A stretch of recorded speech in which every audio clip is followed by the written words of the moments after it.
do we have enough music to even play 20 minutes? I don't know. That's about where we're at. I think like if we stretch it out. We've been playing like our first song twice, the intro song, so we'll like play it again.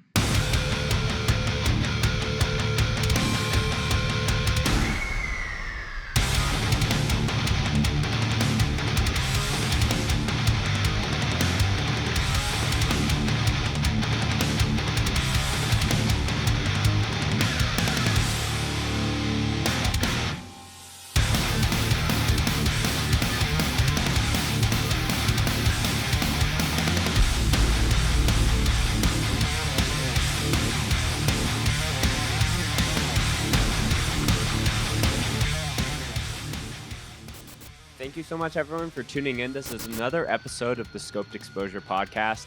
This episode is one I'm personally very excited for as a guitar player, as what I would consider a riff wizard, as being able to, give roses and sing praises of people directly, of people that inspired me riff wise. To me, that's an absolute honor and something that I do not take for granted at all. So it is a absolute pleasure and honor of mine to be welcoming arguably a guitar player with one of the coolest first and last names of all time, Blake Ibanez of Fugitive and Power Trip. Dude, thank you so much for joining me here on the show today. Thanks for having me. Appreciate the intro. Absolutely. Before we get into all the conversations, like that was definitely something that once I started to like Power Trip's been a band I've been listening to for a long, long time. But when I learned that a band that has as sick riffs as they do, but then your name is Ibanez, I was like, it was that just like destiny as far as having your family name? Like, do you have other members in your family who are guitar players, or is this just a very serendipitous thing for you? Yeah, I mean, there's other guitar players like my cousins were musicians and stuff, but they no, it's just a coincidence, I guess. It's a Spanish name. It's interesting because I guess it's a Japanese company, but I guess I've researched and it's named after a Spanish luthier. I Oh, guess okay. it's been it. I guess it is kind of an interesting last name. You only really see like baseball players with that last name, Hmm. wherever they're from. But um, yeah, it's funny. I mean, it's only annoying when you're checking out a Guitar Center or whenever people see pictures of me like playing a guitar that's not an Ibanez guitar. You're just getting this unneeded flack at all times. Yeah, it's like Yeah, it's just always a thing. So yeah. but, yeah, but Yeah. Well, I'm excited to talk about the bands that you're a part of, as well as just you as a musician and guitar stuff. I think there's a lot that we can break down there. But before we get into it, we have to check some bevs here in the show. Get some beverages on deck. So it's tradition for the guest to go first. So tell me what you're going to be sipping on for the show. I just have a cup of coffee. So just some homemade drip coffee. That's all I got today. Yep. And some It's water. it, Oh, it's also the time of the day where that's essential. It's super early in the morning. great. Um, are you kind of like a coffee nerd when it comes to stuff, or do you keep it pretty bare bones? I wouldn't say I'm a nerd, but I like drinking, some decent coffee. So Hmm. I'm not just like I kind of try different brands from the Place Central Market here. They have a bunch of different types of coffee, and I'll usually try something different. 'Cause I just drink it black, so Right. I want it to be pretty good. But I wouldn't say I'm a nerd, but I try to drink something decent. I guess you could say. Yeah, yeah. You're trying to like go after something that isn't just your corporate coffee, Yeah.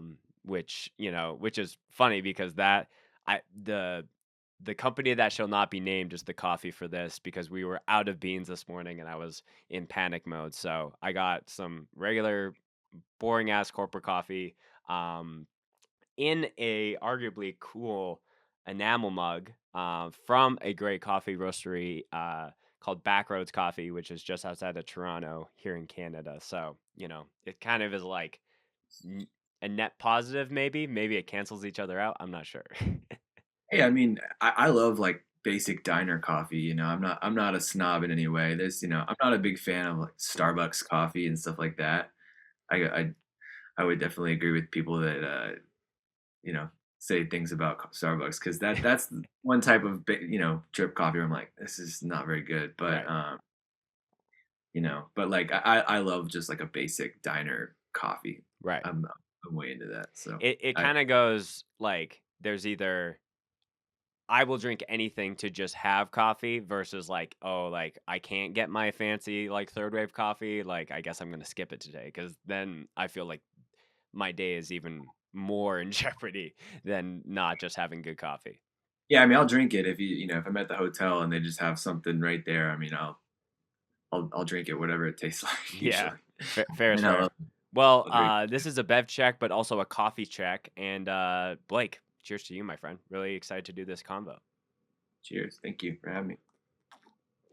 So, Blake, any new guest that comes here on the show, we've had a couple people that, they've done 2 or 3 different times coming on, but any new guests, I always like to get a bit of context about, how they got put on the path of punk music, DIY music, heavy music, however you want to spin it. So, take me way back in time to when you were like first hearing about all this stuff and kind of what started that trajectory for you. Um, let's see. Well, I've been playing in bands probably since I was 12 or 13. I don't really remember. I mean, just watching TV, MTV, all that stuff, and probably like Headbangers Ball, and that kind of got me into more aggressive stuff. And then you might have probably saw like Terror and all those bands. Like I'm thinking about the early 2000s. It was like Martyr, AD, Dillinger Escape Plan, all that stuff. I mean, I've been listening to music my whole life. I grew up really not with anything aggressive. It was mostly rock and pop oriented stuff, 60s music, 70s music and stuff, and I still love all that. But I would say when I started getting into what led me to this point was probably that, and then getting into hardcore. I was never really like a metalhead or anything, because like I said, I didn't really grow up with that. So I kind of got exposed to aggressive music, like I said, through Headbangers Ball, Hatebreed, Terror, all that stuff that was happening in like the early mid 2000s, and then started going to hardcore shows, and was super into punk and hardcore, and that's kind of what led us to get back into metal through all the crossover stuff and everything like that. So that's what kind of led me to this point, and but it's nice being in everything. Like I enjoy all the music I grew up on still a lot, and obviously still like punk, hardcore, and metal and all that. So I think it was a good way to end up at this point, because you have all the right reference points, Right. boxes, like a good foundation uh, to understand all the music the right way, like the metal and all that.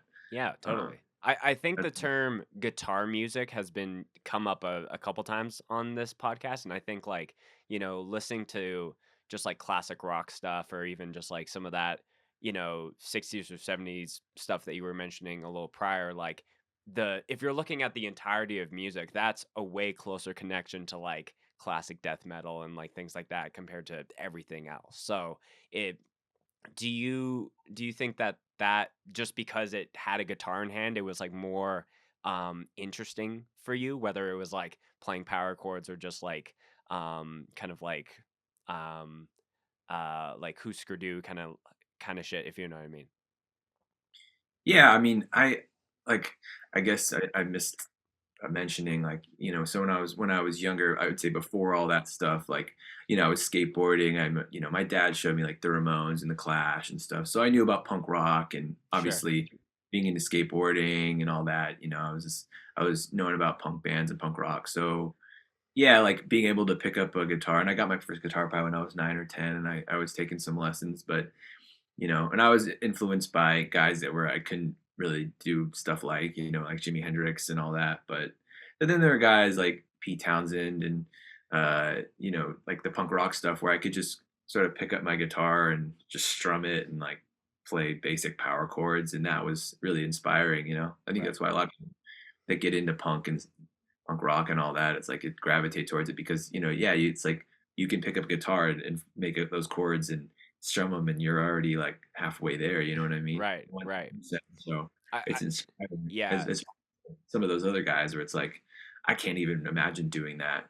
Maybe one day, but like punk rock is like it's attainable. You can pick up a guitar and do it. So that's probably what led me into playing guitar more like that. I think it's like the the realization when you do a power chord, or even like when, you take a standard tune guitar and drop it to D for the first time, it's like your world kind of opens up like, whoa, like all I need to do to write music now is like follow this form and kind of move it around. And obviously, as you get older, you like just start to like add more things in your play style to make it more interesting versus just like. But there's still bands to this day that just play power chords, and they're some of the most talked about bands in the hardcore world. It doesn't need to be crazy harmonics and soloing, because there's a bread and butter aspect of that when it comes to punk hardcore for sure. Totally. So, For it sounds like your family was like really, really musical, and something that's interesting to me, just like looking at your video side of things. So, all the audio listeners are going to miss out on this a little bit. Is like you have a lot of tapes and just collection of things. Was that something that was started really young, or did that come later in life for you? um, I mean, probably came later when you know had a little more money to spend on crap like this, Sure, But sure. no, I mean, I just like collecting stuff. I'm into a lot of different, you know. Well, I was gonna say kinds of music. I wouldn't say I'm into a lot of different kinds of music, but I'm a big fan of what I like. So I like a lot of rock music and stuff from Mhm. different eras. So there's a lot to collect. Um, it's just like I like doing it. I'm a fan. I'm very passionate about music and finding new music and finding inspiration from a lot of different things. Sure. So I get probably a lot of my inspiration from things that probably uh, you wouldn't really expect necessarily, but um, you know, there's always something new to find. I usually go into the past to find new shit. So Right. So that's a perfect lead into one of the questions I had is like, Power Trip and Fugitive definitely have, heavy riffs associated with those projects. So when you think about when you're writing for both of those, like what is a artist or a band that helps inspire you with with the creation of that music that might surprise some people? Does anything come to mind there? that might surprise some people. Let me think. I mean, yeah, tons of stuff. I mean, I like 70s rock a lot, so like especially these days. Kiss, Cheap Trick, Thin Lizzy, all that stuff, the Cars. Um, but like, I mean, I wouldn't really say there's like a direct inspiration. Maybe more so from a production standpoint. Hmm. Um, but like when I'm listening to all music like that, it's all about the songs, and the songwriting. So that's the way I've always really written as I sort of go, I guess, from like more of a pop standpoint. It's like might be because I'm a little ADD and I'm a little, I have a one track mind. I'm not really good at remembering a tons of different parts and riffs and song structures. I like it to be pretty streamlined. So I Hmm. guess you could say I take that from some of the rock and pop stuff that I like, Hmm. but just the way that I've always done it that works for me. But yeah, like it's mainly I think I would say a songwriting thing. I think obviously there's great songwriting in metal and hardcore and all that stuff too. But you know, I would say when it comes to like rock and pop stuff, that's always pretty um, consistent. I mean, if there's not a memorable song arrangement or something like that, there's not a lot there. I feel like other genres we get away with uh, moving away from that, which is totally cool because it works for plenty of kinds of different music to not really go by those rules. But the way I write and what works for me, I feel like is would kind of go along with that. So I would say that's probably what I take from it the most is just I listen for arrangements and nerdy shit like that. Hmm. Just kind of how they go from the chorus to the bridge and how the song ends and just like stuff like that. That's what I really like taking from it. But I just like music, so I like hooks and uh, catchy riffs and rhythms and all that stuff. Right. So let's talk a little bit about like just the start of playing guitar for you. Like you're saying, like um, maybe punk, the culture, and some of those things were just kind of like within your radar because you were skating and you had your dad showing you like a bunch of punk bands. When was it like was the guitar the first thing that you were like, okay, I'm gonna play an instrument, I'm gonna do that? Or were there other things that kind of like came first, but then you moved to guitar later? Tell me about that. Yeah, it was pretty much just guitar. I mean, I probably should have played drums because there's all these drummers that are really good at guitar, but it's never the other way around. Sure. You can't just like pick up drums later and be good. So Mm. no, I've always just played guitar.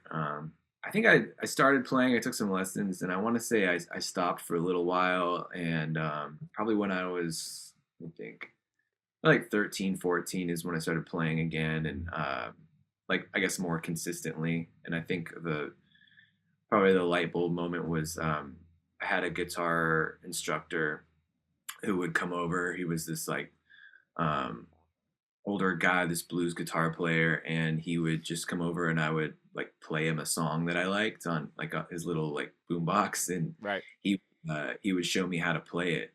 So like I guess that was so important because he was kind of teaching me how to sound out songs, like listen to a song and or a riff or whatever, and um, kind of develop your ear to how to figure out how to play that without like needing a tab or something like that. Hmm. So that was really important because even when it came to playing in hardcore bands and all that, like being able, like if we did a cover or something, like learning my favorite band songs. And it wasn't like, I wouldn't say I was like learning them front to back, but it was like learning, if I like a riff in a Cro-Mag song or whatever, it was like I could kind of figure out how to play it. And then once you sort of figure out a lot of your favorite riffs, you start to develop a sense for the chord shapes and like the progressions and like patterns in different songs, and once you sort of get that in your back pocket, you're able to, I feel like, write your own stuff within a knowing all the little tricks that they did. Hmm. So I'd say, yeah, that was the most important thing, was just learning how to hear and sound out riffs and songs, because then you can kind of do it yourself and figure out your own ways to work within those lines. That was a big thing for me. Yeah, it's interesting to hear you say that more so because, I know that you could rip a fat solo, like, gun to your head. And like, there's a lot of that within, your discography of music. For me, when I was getting into guitar, I felt like I was burning through, um, so many guitar teachers because I was just showing them like, Slipknot and, a bunch of new metal stuff. I'm like, I'm trying to learn how to make this sound. And it's like a harmonic or, the hitting the top strings on your headstock to make like kind of like those, just trying to find the weird noises that I couldn't like figure out on my own. And everyone's like, but did you do your scales? Did you do this? And maybe I'm paying for that a little later in life, where it's like, oh, like I kind of wish I had spent more time, doing the more homework when it came to, doing some of that more like lead guitar stuff. But I do think that finding out how to do that and like learn how to write the music that I was listening to early on was so instrumental, pun intended, to like be a good songwriter in this time in my life. So it's kind of interesting to hear it was kind of a similar thing for you where you were just trying to learn the music that you wanted to, and that was kind of more beneficial to you in the route that you took later on. Yeah, I mean, honestly, like I was never like a lead guitar.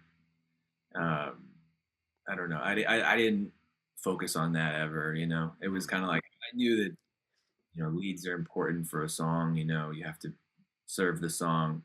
But I've always been, or at least I've tried to. kind of stay in my lane, like work within my strengths, not my weaknesses. So Hmm. I don't try to do too much or, more than I'm capable of. So, really like I was always more focused on like riffs and songs and all that, like I said, arrangements and in the riffs, like I try to focus on making each piece really good, so I don't have to have that many in a song. Hmm. It's just the way I've always done it, and because yeah, I'm not the most technical or talented guitar player, but I try to just do what I can, within my skill set, I guess you could say. So I think that's important, Hmm. sticking to what you're good at, not trying to do too much. Um, yeah, I think lead guitar is cool and all that, like if you can do everything, that's great. But I don't know, there's something to be said for when, people that aren't the greatest play, at their specific instrument are able to make something that's profound without, I think it's a common misconception that like the best bands or the whatever have to have like the greatest players at every position, I mean, you don't have to be the greatest, but it just depends on what you're writing and how you communicate that to people. Right. Yeah. I think it's um, a band that's really in the conversation right now, and I think their next record is how gonna shoot them even more out of the stratosphere is Scowl. And Malachi like didn't know how to play guitar when he started that band, and just was diligent at learning. And fast forward a year later with that band, being super active and just getting out there, they're playing Madison Square Garden with Limp Bizkit. So it's kind of goes to show that like you can put your mind to something, and if you're diligent and you try and you just show up, like crazier things that you can even imagine that you can't even imagine can happen with that. Yeah, I mean, like I said, I don't think you have to be the greatest player to make music that affects people. You know what Right. I mean? It's about that in punk rock or certain genres, I guess. But yeah, that's what I was saying earlier. Like, I mean, you can pick up guitar later in life, and I feel like you can be proficient Yeah. in the kind of music you're playing, obviously. Uh, but it's not the other way around. Like you can. I feel like I've never met a drummer that hasn't been playing drums since they were like 10 years old. Sure. Yeah. Not to say that it can't. And, at the same time, like I'm bringing up Malachi as an example, and he's a friend of mine. And I think we would both agree that, like, he is, like, not, he's a good guitar player for that band, but we both wouldn't say he's like a fantastic guitar player. Like, he does his stuff really, really good. But, like, if I was like, yo, if Fugitive needed a fill in guitar player, he wouldn't be the person to raise his hand immediately. Yeah, I mean, like I said, it's all about what you're doing. He's in a band that uh, he knows. It sounds like he knows what he's good at and what he can do, and like that's all that matters. He's not trying to be Eddie Van Halen. He's just Yeah. doing what he does. So Right. that's what's Yeah, yeah. I think the mindset, like you were saying, of like staying in your own lane and making sure you can do your shit as good as you can be versus trying to appease or try to, um, get off the high of some other subgenre is it's a really good mindset to have for sure. Um, Speaking of guitars, we kind of mentioned this at the top of the episode with the uniqueness of your name and where you found yourself in life when it comes to playing music. Um, my question is, if you could have a guitar sponsorship for life from any guitar company that you want, but the catch is you need to legally change your name to have that last name to be something else. yeah. What would you feel would sound the best, but also would be the best for you as a sponsorship goes? Change my name. Um, that's a tough one. I mean, I don't know. I really, obviously I play Jackson guitars on stage and like in general. I mean, I like Jackson a lot. But for different kinds of things, different guitars are great. Like I love Gibsons too. I mean, who doesn't love Gibsons? They're just all-time classic guitars. They just sound great. I don't know, for life. That's really hot. I mean, what I need is I play Jacksons where they have like, they have Floyd Rose on them. Right. Gibsons are pretty generally don't have those. They're standard bridges or maybe a Kaler. But I guess I'd have to go with Jackson just for Blake what I Jackson is a pretty awesome sounding name. think. Blake Gibson sounds pretty good too, but Blake True. Jackson, like Michael Jackson. Sure. Okay. I'd rather have people ask me if I was related to Michael Jackson than Are- uh, has your family sold its soul to a Japanese guitar company? no, Yeah, yeah. fortunately, no. But yeah, I hear it all the time. Yeah. Is that like a classic trope when you've gone into any guitar center or music store? Like, is there kind of a subconscious thing where you're like, I'm not gonna touch an Ibanez because that is my last name, or is it just like I know that that doesn't serve my needs when it comes to guitar playing?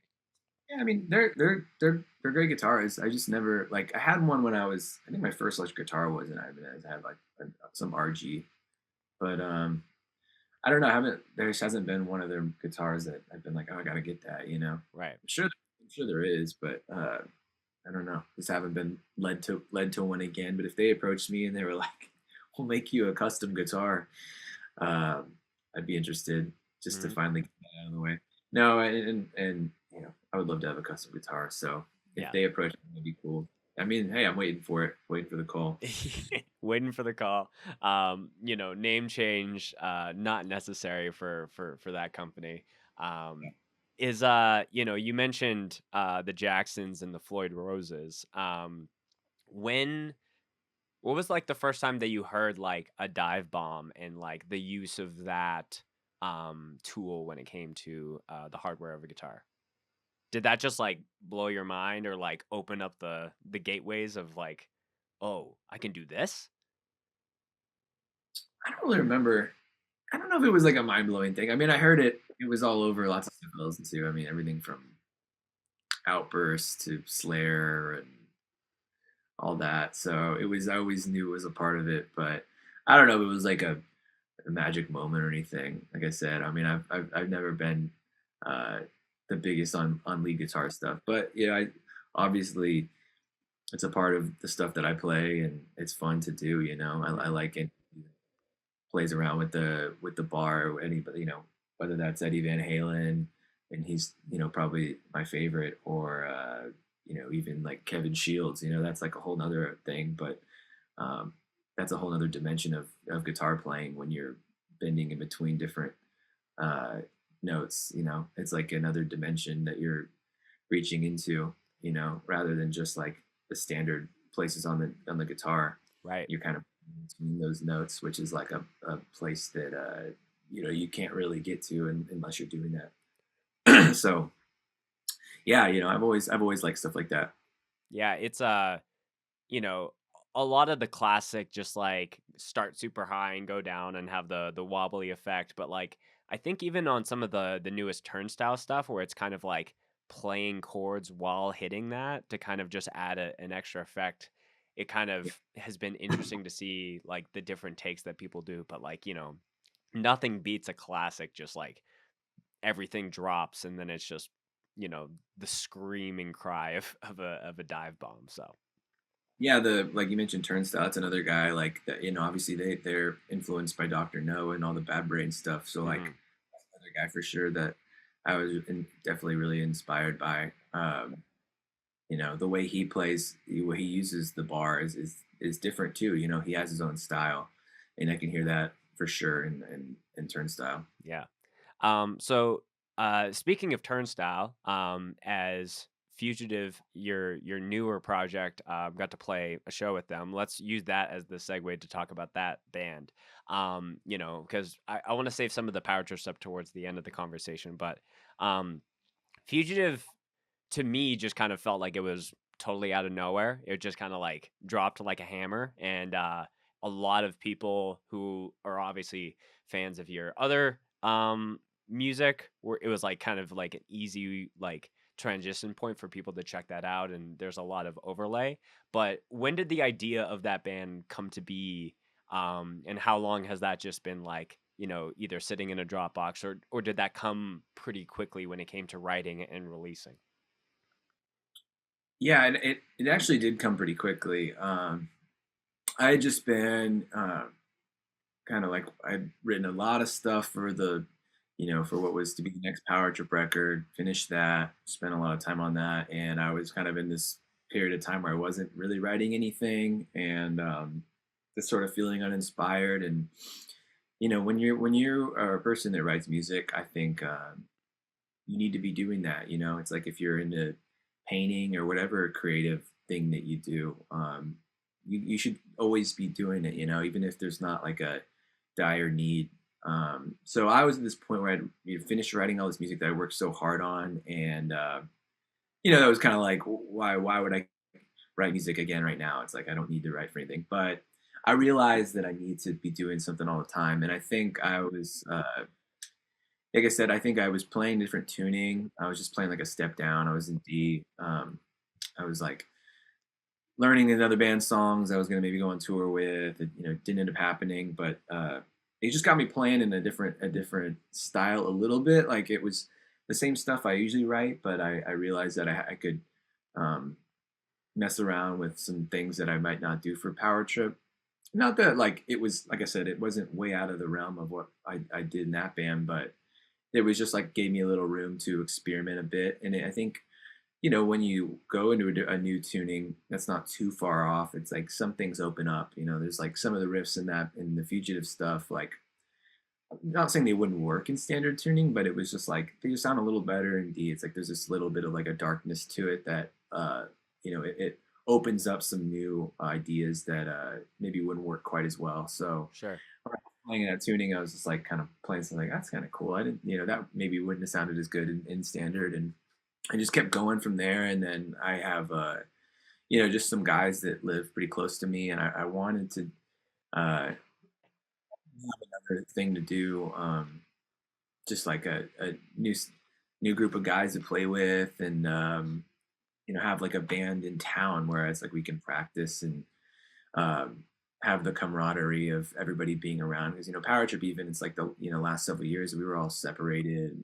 Chris lives in Philly, like and when you're in a touring band like that, it's not like you're having band practice every week like we did in the early days. Yeah. It's not like that anymore. So I don't know. I kind of wanted to do that just to have that, and, play if I want to play a show every once in a while, and just like I said, if I have songs that I want to keep writing and in between albums, it's just a nice thing to have like a side project to do that with. And yeah, I had the right guys around, so it just sort of worked out, and it really came together fast. I think we had the idea to do it in like March, and I started jamming with Lincoln, the drummer, and I think we finished like we started kind of jamming out some of these ideas I had, and then I finished arranging them all that. We were in the studio in June, so it was Oh, like okay.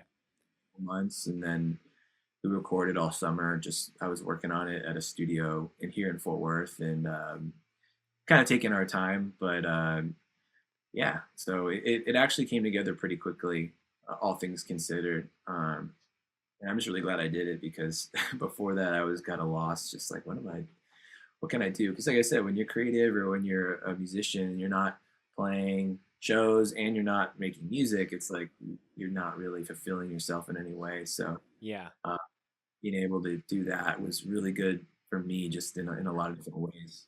Yeah, I think I totally agree that the process of like having the ideas in your mind and like putting that out on paper or on guitar on fretboard, or putting it out on the internet, like however your output is, having output is like not only a therapeutic thing, but it's like it is a muscle that you need to work. And when you have a time where sometimes you've overworked that muscle and you do need a time to just like, do nothing, and to be able to do that, maybe you're working out a different creative muscle in your brain. But I totally agree that like for me, when I don't have things like this podcast or I'm writing music or like different things that like are on that creative side, um like my brain starts to like kind of get into a rut of like not like a lack of purpose, but it's like that helps put me on fire and helps kind of like give me the fuel and the juice that I need to just do the regular things in life, like just being responsible, um in a number of things. But it's like without my creative, you know recycle method, if you want to call it that, like things feel a little lost at the same way, like you mentioned. So yeah, I'm really I really like that you brought that up, because it is so important to be able to like keep that in check, and also be okay to like output stuff that isn't good, that isn't, that doesn't see the light of day, but at least you like showed up to the plate and swung the bat, right? Yeah, I mean, like, I think a lot of times when it comes to creative endeavors or just any type of thing you're gonna do, starting a new anything starting new, it's like it's a big task, like starting a new band, even if it's just a side project, is it's kind of a lot of work, like there's a lot that goes into it. But it's worth it, like definitely there was part of me was like, should I really do this? Like, is it gonna be a lot of work, all this? It's like, but nothing that is valuable, doesn't take a lot of time and effort. So I'm really glad that I did decided to do it. And once you go on the path, uh, like whether it's starting a new podcast or a band or something, it brings you a lot of fulfillment. Like it adds another dimension to your life that's really really cool. And I think it's totally worth it. And I know sometimes it's hard for people, me included, to you know step into that and actually take it on, but um, it's definitely worth it. And I think everybody should you know follow any type of pursuit that they think they should do. Yeah. You were mentioning like a key differentiator musically was like kind of just being in a slightly different tuning, and that helped inspire you to be like, oh, like it's a little bit darker. Was there a hesitancy or fear off of people just thinking Fugitive was just going to be Power Trip 2, as far as like, sonically there's a lot of crossover, but avid fans, I think, can kind of hear the differences there. But was there any hesitancies that people were gonna just assume that, oh, is because are you the only um crossover member from Power Trip to Fugitive? It's all other guys, right? Yeah, it's just me. Yeah.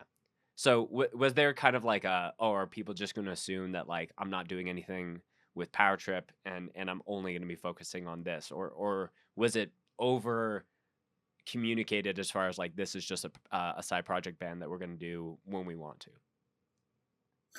Yeah, I mean, I'm not sure what the optics were in terms of like what I was doing. I think probably dropped enough hints that like there's other stuff going on, Yeah. but I don't know. I wasn't really concerned about it because I knew the stuff, what I've written for Power Trip. I know what I've written, and I know my style. I mean, I wasn't really worried about people comparing it to Power Trip because that's all my material too. So it's Right. like rip myself off. But I knew the stuff was different. I know what I've done and what I haven't done, and I knew that this was a little different. I mean, obviously it has similarities because it's my style of like arrangement and riffs or whatever you'd say. But I knew it was different enough. I mean, but because yeah, there's differences in even just like the vocal style and like some of the stuff I'm doing on guitar that like I said I wouldn't do with Power Trip. But it was important for me to put something out because we haven't put out music since like our last single Power Trip, which was like in 2018. I mean, I think we wrote the song in like 2017. Mm. So it's a long time ago at this point, and like I said, I spent so much time writing the next Power Trip record, and I'm older now, and I'm a little more experienced, and like been through a lot of different things in terms of songwriting and thinking about stuff, and I wanted to put something out to show kind of where I'm at now, and Hmm. if anything, to maybe instill some confidence in people about where I'm at, in terms of writing and what I'm capable of moving forward. Yeah. Who's involved in the projects that I'm in. So You're like, don't worry, wanted to, I still got riffs. I can still hit it. Blake Well, still got it. it wasn't like about that, but that, was a quote, like a byproduct of it. It's like, well, I still feel like I always have something to prove, um, it's like people say, it's like you're only as good as your last At thing you bat. did. Yeah. So like, you know, um, I wanted to put that out there for people to and see what the reaction was, and I felt confident about it going in. So to see people respond well to it was like definitely fulfilling, and yeah, I got there's a lot of other stuff I've worked on that, and I'm eager to get all of it out, but this was a good step in the right direction. Yeah, I feel like that last at bat or like, your last success, and that's the thing that people compare to, like there that is definitely that's true to a degree in my opinion because for me, like this podcast, if I was only thinking about that, I think I would just run myself into the ground as far as stress and anxiety because at the end of the day, like getting like great guests for the show like is a lot of work and it's a lot of logistics as far as like lining things up and frankly there's people that I want to have on the podcast that I know aren't going to do the numbers to like a bigger guest that has like that more n- uh global notoriety. But it's like I want to talk to this person because their band or their projects or whatever they've been up to means a lot to me.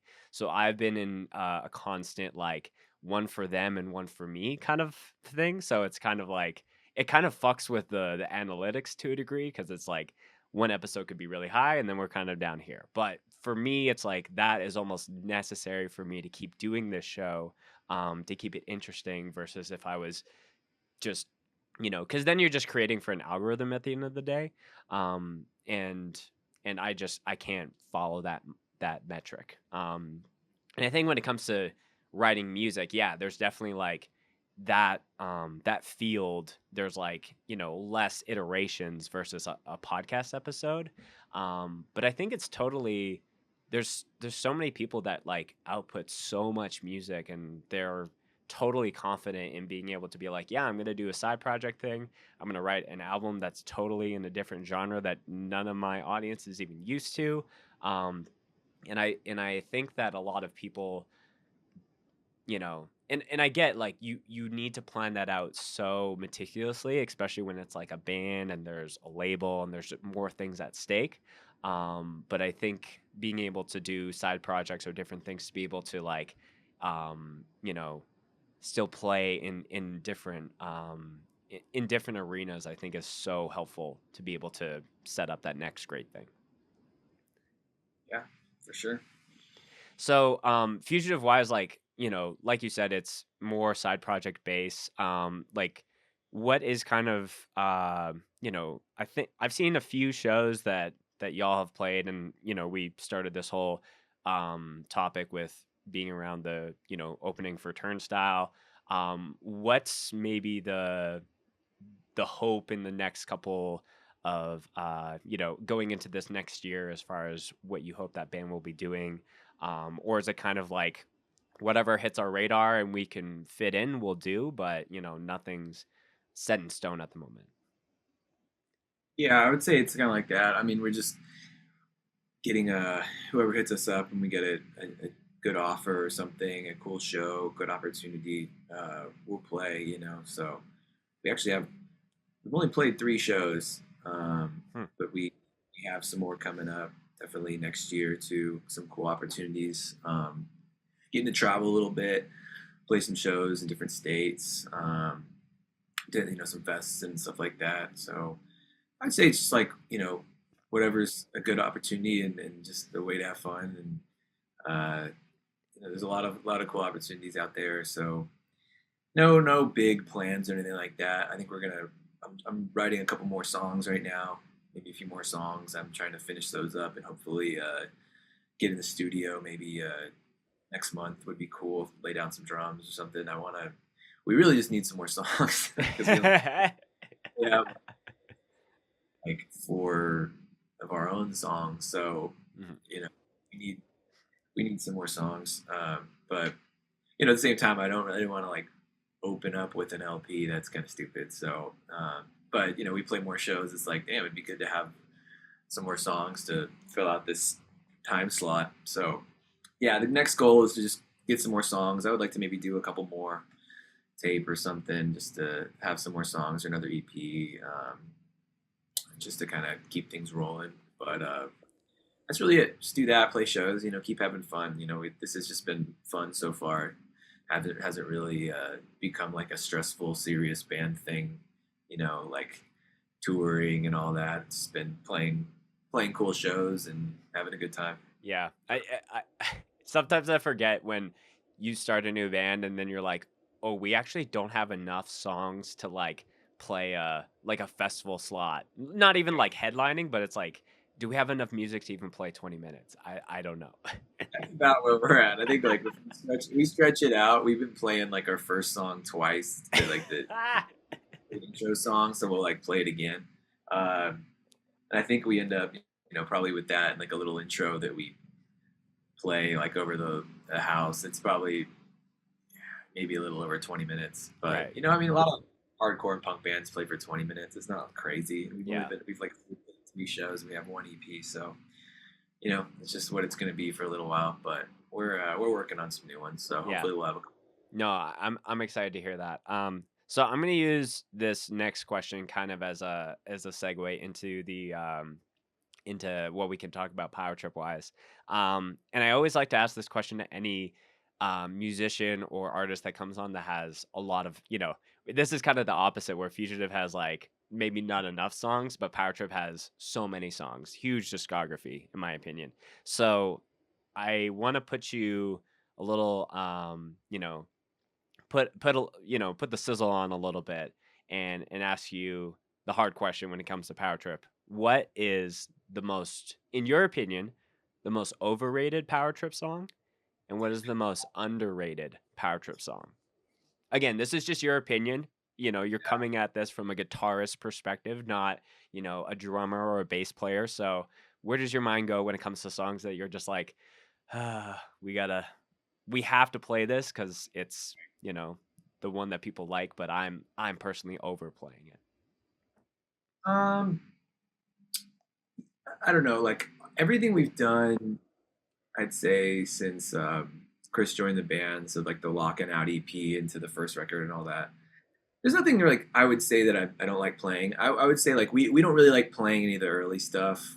I mean, it's not that I think a lot of people like that, especially like the hardcore people like the first EP and all that, like Evil Beat and all those songs. Like those are ones that I'm like we don't really like playing them that much. But they're I guess they're memorable in their own ways. I think it was just like I was like fuck 16, 17 when we were writing that stuff. So I mean, I'm not like embarrassed by it, but I'm definitely like, well, I could have done this a lot better, and this isn't necessarily what I would have done now. So I would say anything off the early stuff, I would probably be what I would say for that.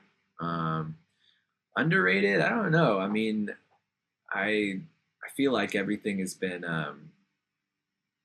you know appreciated pretty well from there on out.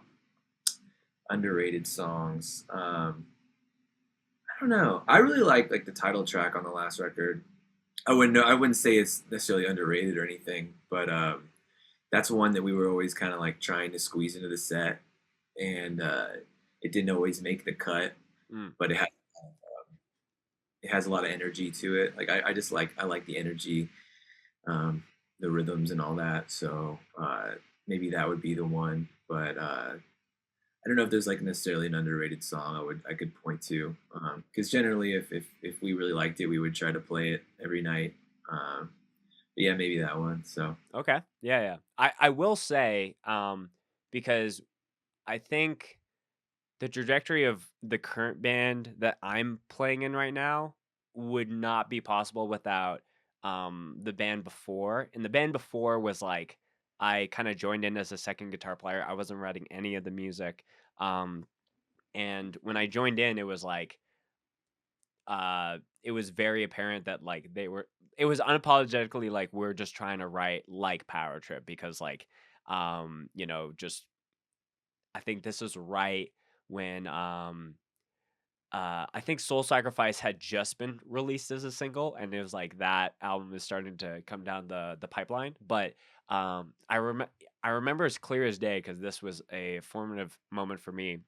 we went to like McDonald's to get like some food in mid band practice, and they were kind of explaining to me, all these things. And Chad, the drummer of that band, he was like, listen to the demo of Power Trip and listen to this song, and that is the formula of what we're trying to do. And he put on Suffer No Fool at like full blast in the car, and I think that just opened up my mind just with like the speed, the stripped down nature of like the second half of that song, where it like has just like the guitar riff and then it kind of just keeps going and going. So that track specifically was like instrumental, to me, to kind of like open my mind a little bit to that thrash music. And I think without playing in that band, it like the band that I'm in now, it wouldn't have connected. So I just wanted to add that because, I think a lot of bands, it's like, man, we wrote this when we were like 15, 16 years old, like you were saying. But to a lot of people, it's like without those songs, like, it might not, so many projects might not have even started because of, those demos and those songs. So Yeah, it's cool. I think yeah, that was like the when things started to change for us because that was right when Chris joined the band. Chris Olsch, like me and him wrote the Walking Out EP. We had this Suffer No Fool and Divine Apprehension on it, and that was definitely like when things changed musically. I would say like we had the song Hammer of Doubt that was like when it changed for me when I kind of I think went to a new place with like how I was writing and how things were turning out. Like it was like more metal, I guess you could say. But when he joined, it definitely changed everything for us. Just having him as like a musical mind and player and stuff, and it affected the way I was writing when we were jamming together. And so I still like that stuff. I think that's still like some of our best stuff. yeah, definitely. And yeah, I think like those songs, like Suffer No Fool, anytime I've watched the live video of you guys, I've only been able to see Power Trip once in live in concert when y'all came up to Calgary with Sheer Mag, Fury, and Red Death. It was at Yeah, Dickens here. Dickens. Yeah, Yeah, Dickens. yeah. Love.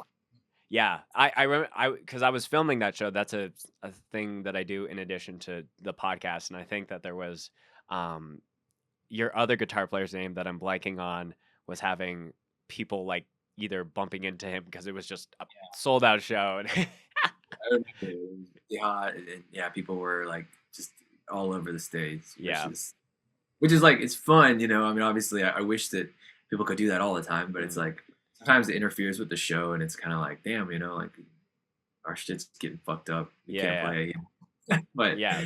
I not, literally not all people that have fun. Obviously, like it's exciting when people are all over the place, but it's right. also like But a it's little also like Power Trip comes from that world, so it's like there's a yeah, little bit more understanding versus like if you guys were only a metal band that got accepted from the hardcore world, and there's almost like they're not used to when people are like running on stage. It's funny because literally last night there was like a video that I saw on my feed where it was like a DIY show. Someone had climbed up on this stuff and like was downing a bottle of Mountain Dew and kind of like threw it.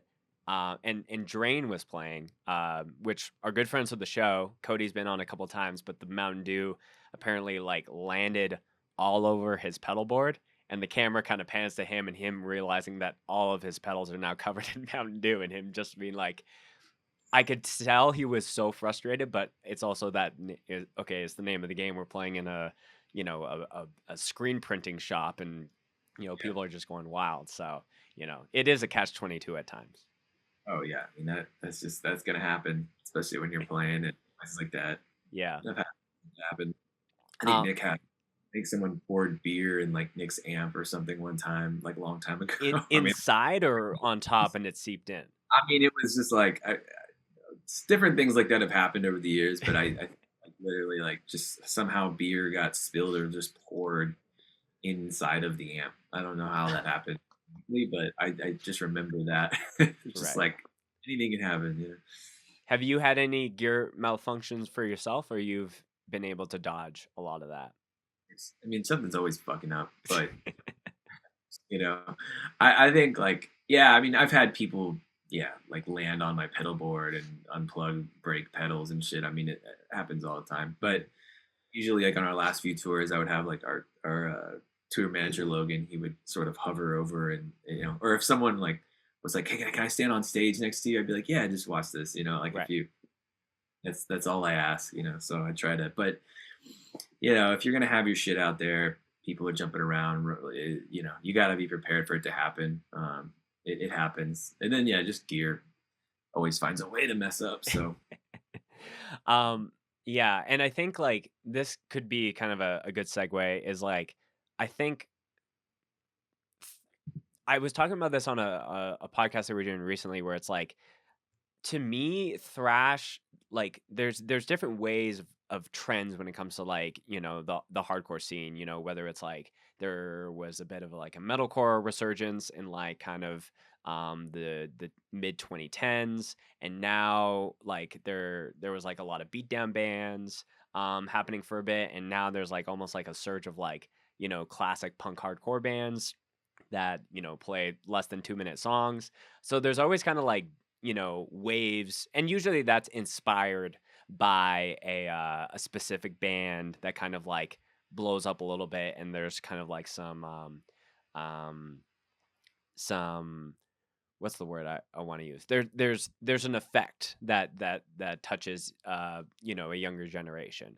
And I definitely think that, Power Trip was a band that had that, but I didn't it's at least in my perspective, I didn't see that like, oh, there's just a sea of like crossover and thrash bands. But I do think it's undeniable the effect that Power Trip has had on the hardcore scene overall. From your perspective, did you see like when you guys were starting to like really blow up and start to like kind of get outside of the hardcore scene and do metal tours? Did you see more bands start to do that, or did you just kind of hear just the general um thing, like positive things that people had to say about the band? yeah, I don't really feel like there were a lot of bands doing that. I guess you know, or what we were doing. I don't know. I mean, I'm sure there were, but I didn't really see that. I mean, I what I've heard some people say, like friends bands stuff like that, is that like if anything, maybe the way that we sort of crossed over into different worlds, or like maybe we're able to do what we wanted to do, like that was inspirational to people. So whether it's like you know, I think I remember talking to like Turnstile, those guys, and was like, yeah, it's like you know we were taking a band like Sheer Mag on tour, and it was kind of working out. You know, they were in you know, or we'd play with like Title Fight or someone. You know, it was like I feel like we were able to get away with that, and I think that maybe was like inspirational to some bands and people that was like, we can okay, we can do the same thing. You know, like we Mm, can play with a band that doesn't sound like us, and kind of these different worlds can come together and it works. And I think that now that's happening more than ever. I'm not saying we were the first ones to do that or anything, but I've had some people tell me that like us doing that or kind of working that way, uh, you know, maybe gave them the green light to try that, or you know, made it seem more acceptable than it was. right. Maybe that I don't really know, like if there, yeah, if there were seas of crossover bands or whatever. There certainly are a lot of death metal bands now. I don't like. It's not like we were doing that, but you know, like the throwback metal thing has grown a lot Mhm. uh, since we were a band. And again, yeah, I'm not saying that's because of us or anything, but um, you know, bands being able to do more of an old school thing, and there being a scene around that. Um, you know, we may have had something to do with it. I don't know, but it's cool either way. Yeah. Do you feel like, and this would be a high remark. So if you want to, you sound like a pretty humble guy. So I don't know if you would just go outright and say this, but like it, to me, it almost feels like Power Trip made that crossover and that thrash style of playing like cool to the rest of like the hardcore world. At the beginning, was that like accepted out the gate, or did you have a lot of pushback originally when that band was like going out and like playing hardcore shows where people were like, yo, where's the where's the breakdowns, or where's like like the more um I don't know, it's like you can't even because there is fast parts, there is two-step stuff, but it's like it's just, like, a little bit different. Did you have pushback? Or were you not privy to a lot of any, backlash that way? No, I don't. I don't think there was ever pushback. I mean, we benefited a lot from. Yeah, I wouldn't really say that we. I mean, I guess you could say that to some people. Maybe people that were a little younger, we may have made it cooler. I guess you could say, but I don't. We weren't the first ones to do that. Obviously, there were other bands that were doing that. I mean, depends on where you're looking. Obviously, Municipal Waste's been around for a long time. They were playing crossover, before we were around. Obviously, Iron Age was a big thing, so Mhm.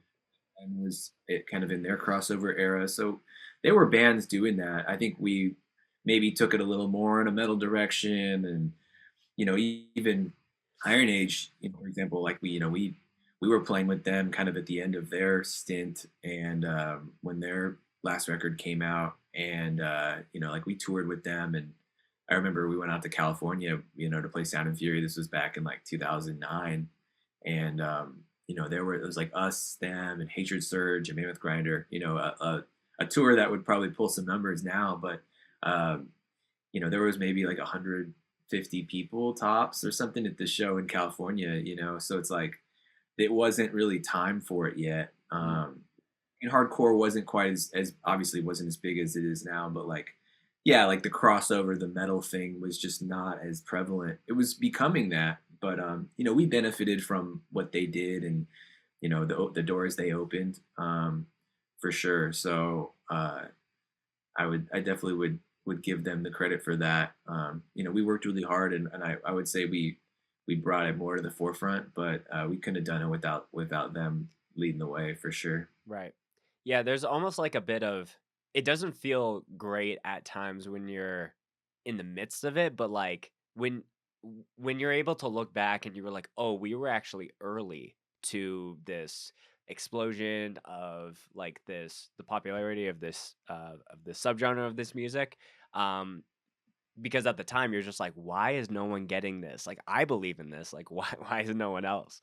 But I feel like there is something to be said where, you know, whether a band is, puts out a few records, but like, later on people are like they almost like put it up on a higher pedestal to be able to like, oh, like without this era of this band, like this new wave of whatever's happening wouldn't have been possible. So at the time, like in the midst of it, it's like, everyone wants to put out music that they're proud of and they want people that like that music to at least hear it and give it the time of day. But yeah, sometimes it's almost in hindsight cooler to be able to be early to something than either right on time or if anything late to it. Yeah, I mean, I would kind of compare it to like you know Metallica and what they did with new wave of British heavy metal, like Diamond Head and stuff. Like Diamond Head sort of invented a sound, along with a lot of the British heavy metal bands, and then Metallica was influenced by all that stuff, and they took it and they sort of blew it open, I guess you could say. So I mean, you could maybe put it that way, but again, I never really felt like no one understood us or that we were like necessarily on the forefront of something because, like I said, there were bands like Iron Age and Bitter End that were like people were into, and it was cool. So when we came out, we were in that same realm. It wasn't like people weren't privy to it yet, but Right. definitely now you can tell things are way different to where everybody's into, people that are hardcore into metal, like everyone is, if they're into aggressive, music, they're pretty much into all that. So Right. it's not now it's like if a band comes out trying to sound like an old school death metal thing or whatever, everything's sort of accepted in a different way, and I think that's really cool. I mean, it's a really interesting time in music where just because of streaming and everything, I mean, people seem to have a grasp on a lot of different kinds of aggressive music, and they're sort of into everything. I mean, I'm definitely not. I come from. I mean, I'm a little bit older, but now it's like people like Metallica, they like Slipknot, they like um, you know, metalcore, they like hardcore. it's great because then everybody can has a place in the whole thing. Yeah. It's like it's a really good thing. Yeah, like you're mentioning the death metal uh side of things, and there's definitely like a huge wave of like new bands that are like coming that are like almost like starting in the hardcore scene, but they have that death metal sound. And just before jumping on with you, I posted a podcast with the vocalist of Senko Sugabog, Devin, and we talked a lot about just like, you know, the pushback that either hardcore kids are like, this is not meat and potatoes hardcore, what is this? But there's also the death metal people that just assume that, oh, you like Title Fight and Turnstile, and you are moshing at a hardcore show. What do you know about death metal? But he's like, I got obscure death metal tattoos that I've had for years. So it's like, don't question me that I don't know my shit. And so that's kind of a thing where being able to like sniff out the authenticity of something, most times you can kind of smell the inauthenticity of something, whether it's someone making content or writing music. But I think there's almost like a bit of a gold rush to be able to like criticize something that is pushing the boundaries, or isn't a normal setup as far as like a band coming from a different subgenre. So Yeah, I um, mean, like in hardcore, especially, it's like I feel like now, yeah, bands will just come from the hardcore scene and they'll just be a straight up metal band. Like there's not really any hardcore in it. I think it's cool. Like because the hardcore scene is really special for any kind of music because I see it a lot. Like when bands come from when they don't come from a scene, it's really hard to break out, or to have any type of fan base. That's like the hardcore scene is so diverse musically, and it's like people. It's all about the community and supporting these bands, And so yeah, you get bands like um, that are on different sides of the aisle that tour together, and that's really cool. There's so many uh, bands that don't have that type of scene. So like the hardcore scene is lifted up so many bands from different sides of the aisle. Whether it's Turnstile or Title Fight or you know any band. It's like Power Trip. And like that's such a special thing to have a scene where people are actively into all these different kinds of music and trying to everybody's understands the old music and the new music and how it all connects and why they should support all these different bands. We're all in this similar community. So I think like that's such a cool thing. And now we're at this point where yeah, like it's not even like it was. Now like all these different types of bands are acceptable and worthy of support. And I just think that's like a really special thing exclusive to the hardcore scene is that it produces all these different kinds of bands. I mean, literally like indie rock bands, rappers, metal bands, like everything. It's like there's nothing like that. So that's yeah, really cool. totally. A past podcast, and a quote from it came to mind that I wanted to ask your thoughts about. Homie, my friend Kurt plays in a band called Living Fear out of Atlanta. We're actually wearing their shirt. My band did a split with them, and he came on the podcast, and we were just talking because the goal with the split between both bands were like we want this to be the best riff centric like hardcore split possible. And he was mentioning like there's almost like like a power move to be able to like have a riff that's like riding on that like top E string, or just like kind of riding that and like not moving around and adding anything else. It's almost like a not a flex, but like something like I'm so confident in this riff that I don't need to do any other fancy shit. I'm just gonna like chug along to it. Um, and obviously there's a lot of nods to that, especially on Power Trip and Fugitive. But what do you think of when you think of that? Are you like, how long can I actually ride on this E string without having to add any other stuff on that, or when does it feel necessary to change it up for you? Um, it's not like yeah, it's not so much about like how long I'm writing on it or whatever. It's kind of just like that's part of the way I like to write riffs. It's like a rhythmic thing. Mm-hmm. Um, I like yeah riffs that are kind of like cruising and simple, but also have the right amounts of I don't know, riff in them, I guess you could say. So yeah, it's definitely not about adding as much as you can in any way, shape, or form because so many of the greatest riffs ever are super simple. Like they don't need to. You don't need to make them complicated. I think the idea is to make it digestible. Memorable, and generally that means if it has an element of simplicity to it. So Mm, like less is more generally for me. mm. Um, but I like stuff that's a little bare bones and rhythmic. So like if I'm just chugging on like the E string or whatever, that's like a rhythmic thing. It's like same thing Metallica or Slayer would do. Yeah. It's just like it's a digging into the pocket, digging into the rhythm of the drums and stuff like that. That's always like really powerful to me. Yeah. Yeah, and not to say that there's breaths of metal music where it's like almost like it has a maximalist approach where it's like, any like I used to work at a music store that the one of my good friends was like very into like the djent and the tapping and all that kind of stuff. And it's like I could like when listening to it, I would always be like damn, this dude can like knows how to play guitar, but like there wasn't that memorableness or that um that simplicity that you were saying to like make me go back and listen. Like I could listen to it once and be like, okay, that was cool. But like there's certain songs or riffs that I think of that are just they have that more digestibleness to it versus like the wow and the shock factor of it all. Yeah, I mean, yeah, I'm not really into stuff that's very complex. That's my take. I know there's plenty of people that are, but I'm always about simplicity and just making it catchy and simple enough, to where So you want to again, like that's the most important part to me. yeah. So to kind of like go back a little bit to, we kind of started off on power trip stuff and then we got, on a tangent about the riffs. That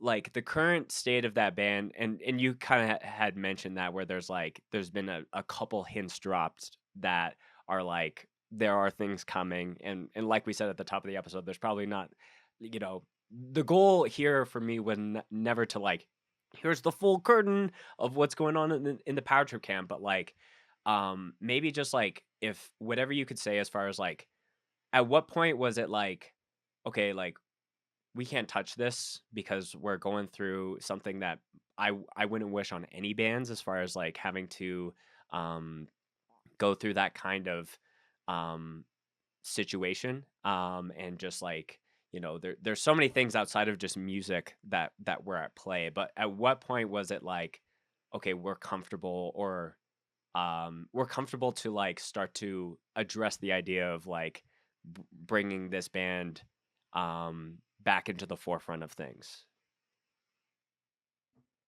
Um, I don't know. I mean, like I said, nothing's really set in stone. But me and Chris like writing together, and the way we've always done it remains unchanged. It's like I like to write and arrange riffs and songs, and I've always had a vision for that. Like everything we've written has kind of gone that way. Me and him, getting in the room. I'm kind of stringing together these parts and these arrangements, and we get in the same room and we finish it and all that stuff, and that remains unchanged. There was always a bigger picture idea there before it got finished. So I think we've always like we haven't lost any confidence in that or each other, obviously. So that's kind of never really changed. But yeah, it's a really crazy thing to happen and go through, and there's nothing's guaranteed. So those things like like I told you before, I don't really have like a whole lot to say about that, but I love writing music for that band. I love playing with those guys, and we have a cool legacy and a lot of awesome songs and people that there's a lot of people that never got to see us. A lot of young people that I see, like I never got to see them. Because it's been almost a few years at this point. So I'd love to one day be able to share that with people that didn't get to see us or found out about us later, younger people and stuff, because it does feel like there's a bit of a void. There's not really another band doing that. I think it was an important band for a lot of people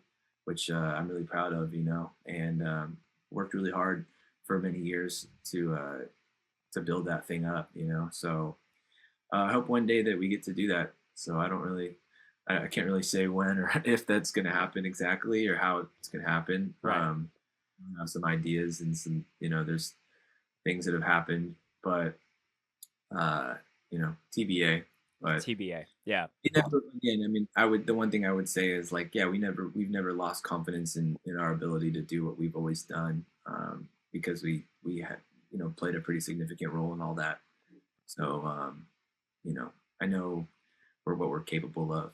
Right. And, my mom always told me good things come to those who wait. And I think there's a lot of people, you can't rush a good thing at the same time. And I think, the challenge of being able to think about what the next chapter is like that isn't something that just happens within a year's time. It's I think it's fully when you guys are at that point and it's like, okay, like it's time.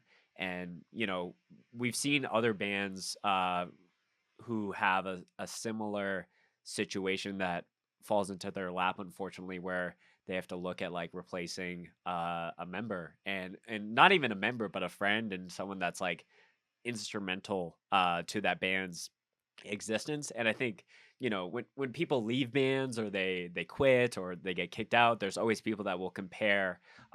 But we've also seen bands like that have still been able to succeed and scale, and the legacy of that person will always live on. Riley's legacy, I think will live forever. And I don't think that, I don't think that anyone that was like, "Oh, I think Power Trip is over because, they lost their vocalist," is like, well, like just give it time and, see what happens. And if that was the case, then that's what it is. But at the same time, it's like, I think, you know, I'm really I think the anticipation that is building because if it wasn't clear, like Power Trip's a very important band to me. I know a lot of people listening to this podcast are like, it's important to them as well. So, whatever's cooking behind the scenes, and however it unfolds and whenever it unfolds, I'm sure will be well worth the wait. And, I think will be, accepted with open arms because, Power Trip, legacy wise, I think has done a lot for hardcore and just metal music in general. So, yeah, I appreciate you, i- you know, at a band of that scale, there's so many things that you're like, I can't talk about that. It's not time yet, but whenever things start to make its way, I'm looking forward to that. I appreciate it. Yeah, I mean, I'm the type of guy like I obviously I love playing music. I want to be back doing that again, but I'm also the type of person that I would never do anything, and I know I can speak for the other guys too. We would never do anything that didn't feel right or wasn't genuine. Or that we didn't put all the time and effort into, and that didn't live up to our standards. My standards haven't changed. If anything, they've gotten higher. So. Um, we would never do anything disingenuous or that wasn't good for our legacy or everything. So, whatever we do and anything that happens, obviously we put a lot of time into thought and care into what we put forward. I'd rather do nothing or than do something that wasn't right. So Right. I know whatever is good enough for us, I think everybody will be really happy about. I'm definitely confident in that. So whatever we do will, I think, uh, I would think would be well received just because we won't do anything that isn't up to our standards. Definitely not. So Totally. Um, a couple last questions before we head towards the close here, Blake. Talk to me about what it was like doing the Strombo live off the floor session, because that was definitely something that a lot of people were really excited about when that happened because it's hardcore happening in a very unconventional space. You had people behind you, people in front of you. I think there's a kitchen behind the back line of the band, so anything from that opportunity that is memorable or anything you want to share there. yeah, it was kind of funny. Yeah, we were on tour and I had never really heard of it. I knew that I think leading up to it, like a few days before, I was kind of looking at who had played there, and it was like a week before. I think Jerry Cantrell was there, and then like Elvis Costello, and like Brian Wilson, like crazy people. I was like, wow, this is really cool. Mm. And that guy, Joyce Strombo, is really really cool guy, really nice guy, big music fan. And it was just a cool experience. I didn't realize that it was going to be so watched, but I guess we didn't really do a lot of things like that, like video YouTube type performances. And I guess people on the internet like find that shit really amusing when a band does something play in a house with but it was fun. It was cool. And just like a different thing, it would be like our version of a tiny desk or something, like we Sure. could a little house and uh, it was fun. It was a cool experience, and we were in Toronto. We love playing in Toronto and hanging out there. We have a lot of friends there and stuff, and I know some of them were there. So it was just an interesting experience. It was fun. I'm glad that that's like a something that's on the internet that people can be amused by forever. Yeah. I think there's certain places or there's certain outlets to be able to do those kind of things, like the Tiny Desk. Like Audio Tree Live is another really popular one that a lot of bands will do. I think that's out of Chicago. But I think just like the Canadian connection, like for me, living in Calgary, that was something that like caught my eyes and ears even more. And that's been a session that I watched time and time again.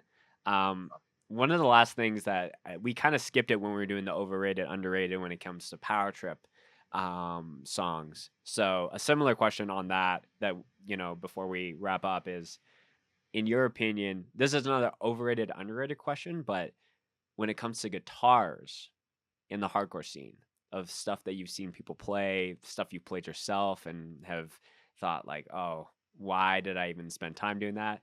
What do you think is the most overrated axe to play? And you could think of it as like a brand, or you could get really specific as far as a make and model, up to you. But overrated, underrated when it comes to riff machines.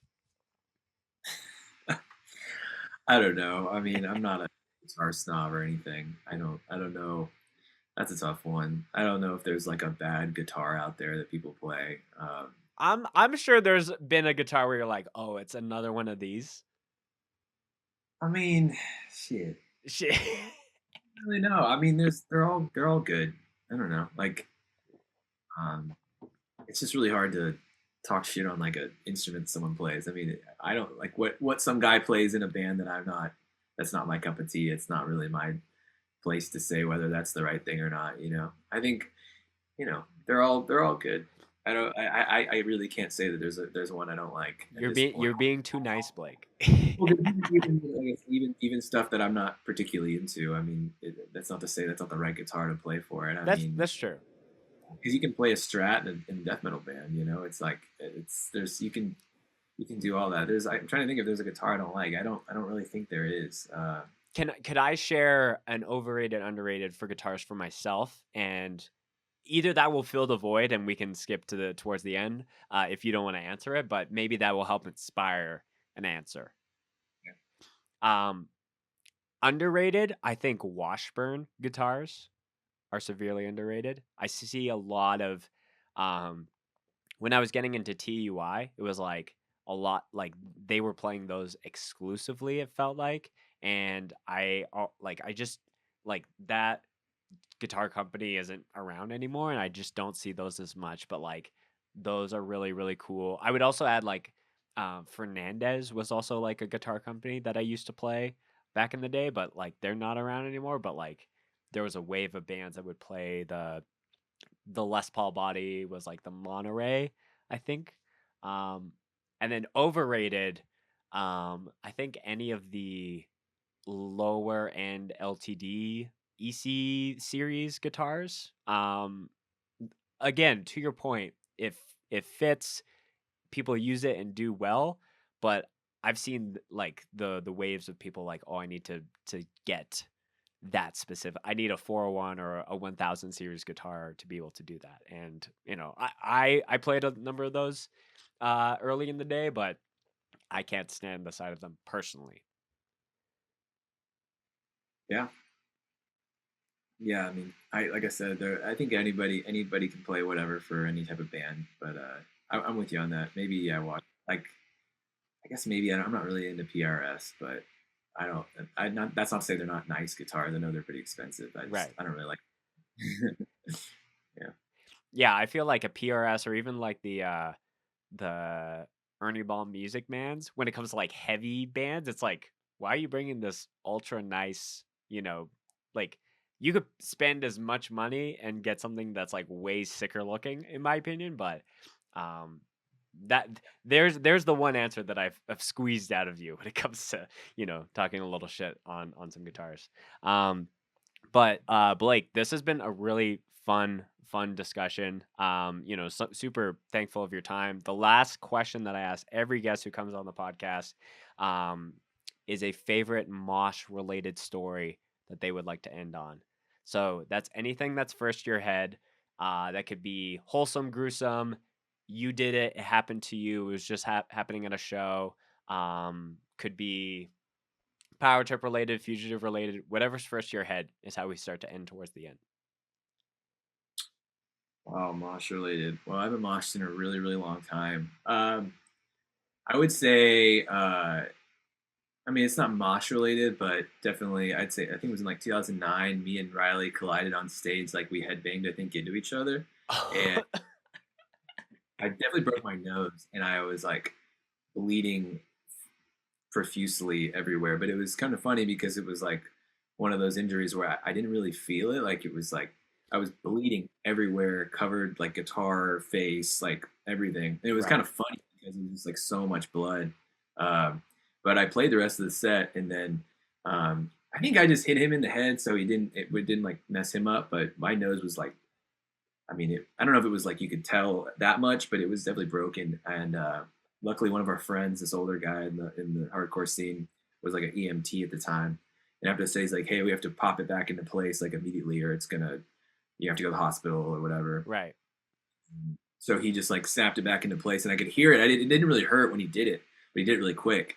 And honestly, it was weird. Like after that, it just swelled up and was maybe sore for like a week or whatever. But I don't remember it being that bad. But I mean, it had to have been broken because I literally heard it snap back into place. So Wow. it was just funny. Like we collided, and there was all this blood, and I And you were just still rocking like yeah, like I it's just was like, business "Oh, as usual. keep going, yeah. And but that's the only thing I got. No mosh stories. It's mosh related, the anticipation, the energy. So the visual of your nose going into Riley's head is pretty hilarious. Um, yeah, and it makes me think: is there someone at every hardcore show that has the capability or know-how to be able to snap a nose back into place? Because that's a good thing to Just gotta keep get account lucky, I of. guess. Yeah, I got lucky. Yeah. Blake, again, this has been really fun. All of your links and the band links that you're associated with will be in the description and the show notes. Anything you want to shout out, anything you want to plug, or anything you want to send the people off with before we wrap up? I would just say thank you. Obviously, thank you for having me. Thanks to everybody that's followed anything I'm doing, the new projects, supporting Power Trip for years. I really appreciate all the nice things people say and, people that continue to support us and support anything I do. So, big thank you to everybody for that. And I always appreciate it. And, hope to see everybody at a show and keep making music and put out new music, whenever we can. So I just appreciate all the support. Thank you for having me. Of course, dude. And yeah, I really appreciate your time and all the discussions. Hopefully, people got a lot out of this as much as I did, and maybe there's a seed planted for Ibanez to maybe give you that signature model down the line. So fingers crossed for that.